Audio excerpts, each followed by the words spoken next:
Hey everybody, welcome to part 8 of the mini Gravedigger monster truck build. If this is the first video you've watched in this series, be sure to go back and watch parts 1 through 7 as well. If you enjoy this video, please smash that like button and share this video with your friends. Also, be sure to subscribe so you don't miss any of the exciting episodes yet to come. Hey guys, Mike here from Moto Mule. In today's video, we are going to make this mini Gravedigger monster truck steer. I mentioned in an earlier video that the most intimidating part of this project was narrowing this front axle. Well, if you guys watched all the videos, you saw that Keith Stone helped me make easy work out of that project. Now, making this thing steer is the most challenging part left, in my opinion. I wish that I could set it up like a real monster truck and have a big old double-ended hydraulic ram sitting up here and full hydraulic power off of the engine and just an orbital valve up there with a steering wheel connected to it. It would be the slickest way to do this, but also very expensive. I found a kit that was meant for a Toyota axle that had every part you needed. But that kit was $1,500 and I'd have to figure out a way to drill into the side case of this motor or somehow access something spinning so that I could spin the power steering pump and actually create the hydraulic pressure to make that work. So both challenging and expensive. So we're going to keep this thing relatively low budget, and I'm going to go ahead and use a stock Suzuki Samurai Steering Gearbox. Now it's not powered, it's just a manual box that would have came on a Suzuki Samurai, but it's meant, it steers the right amount for this particular axle, and we'll add in electric power assist to make it to where my little 5-year-old will be able to steer these big giant tires.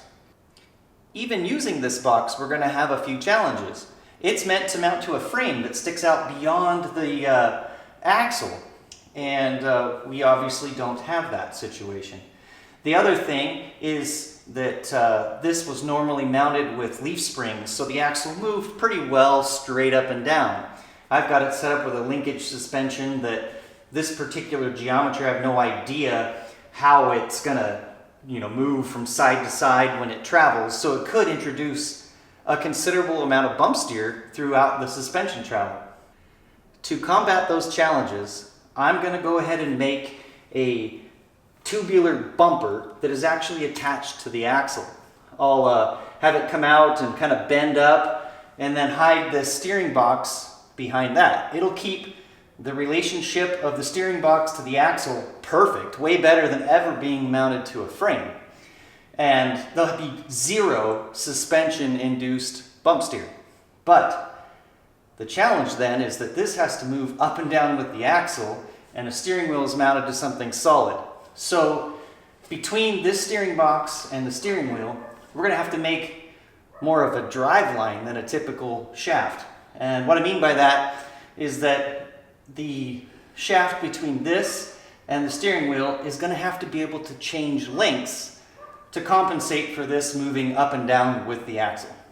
The other thing that is a negative about this is I'm adding even more unsprung weight to this vehicle. But it's a monster truck, it's not a Baja 1000 racer.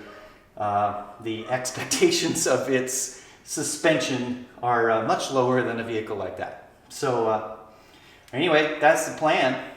Let's get it done.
All right, I kind of screwed up on the planes of these bends, so you can see that the second bends flare out, and I had intended for them to go straight. And the way to compensate for that was to rotate it differently in the die so that the two planes of those would have been correct. I just went perpendicular, and in reality, it's not perpendicular. But I think I can still make this work and have it be no problem. So you can kind of see that the intent is that this will attach to the axle housing, come out, look like a bumper, and I'll be able to hide this in behind it. What do you think?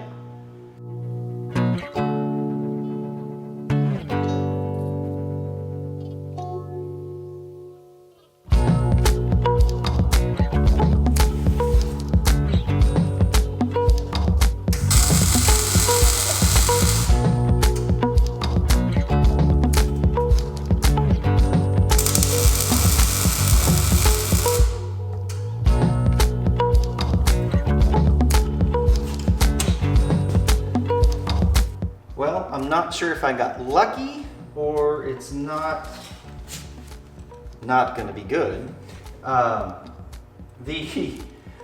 The bumper came out fairly wide, so now when you turn, there's only about 1/4 of an inch of space when you go to full lock between each side of the bumper and the inside of the tire.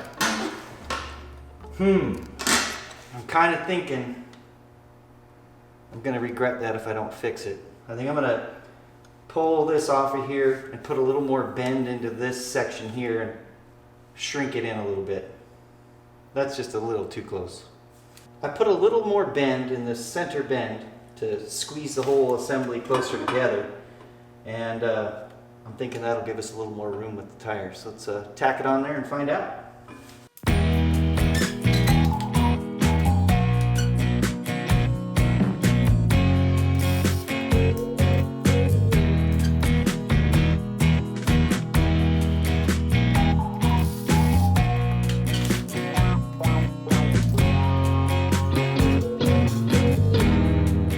That's a lot better. At full lock, I can get my whole hand in there, so I like it.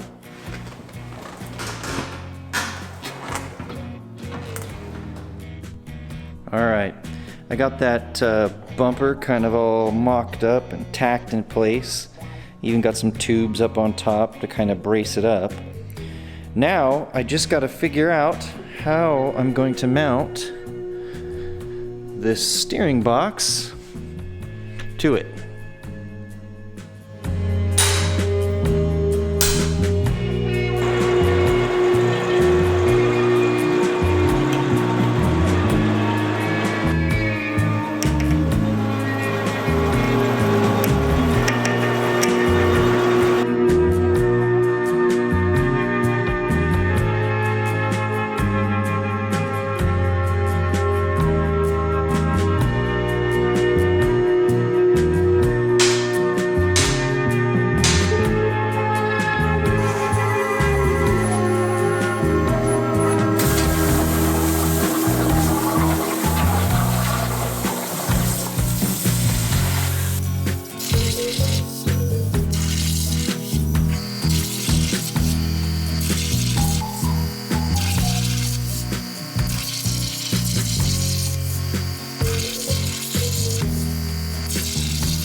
All right, so right here at the intersection of this tube and the bumper, I cut out these plates that will kind of create a box and rest right in that crack there. Oh, wow, it even sits there on its own.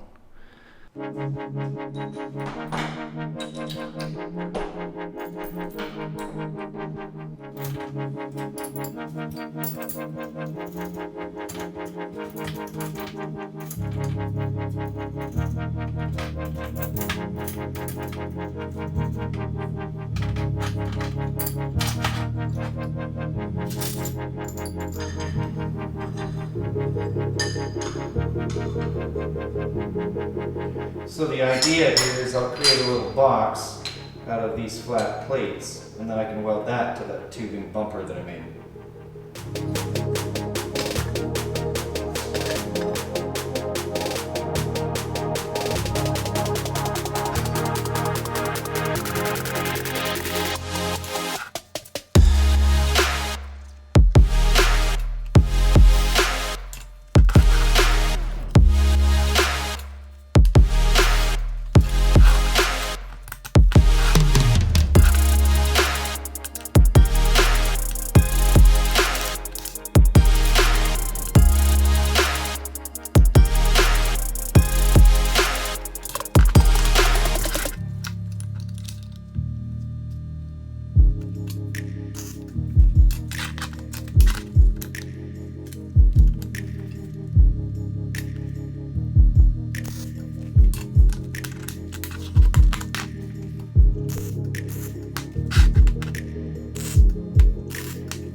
Alright, here's our steering system with the steering box mounted to the axle. Here you can see the box that I made that's kind of welded to the tubing bumper there that's holding the steering gearbox in place.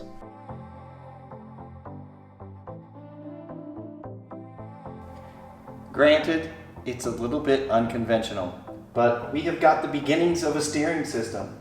You move the input of this steering gearbox, and it indeed moves the front wheels back and forth. Alright, I just gotta figure out now how to make a telescoping shaft from here to the steering wheel. Okay guys, this was part 1 of the steering setup for this mini Gravedigger monster truck. In the next video, we will add the electric power steering gearbox and mount the steering wheel to see how it all works. Be sure to hit that like button, subscribe if you haven't already, and please share this video on your social media pages. I'll see you in the next video. Okay boys, where can people find us on Facebook and Instagram? Load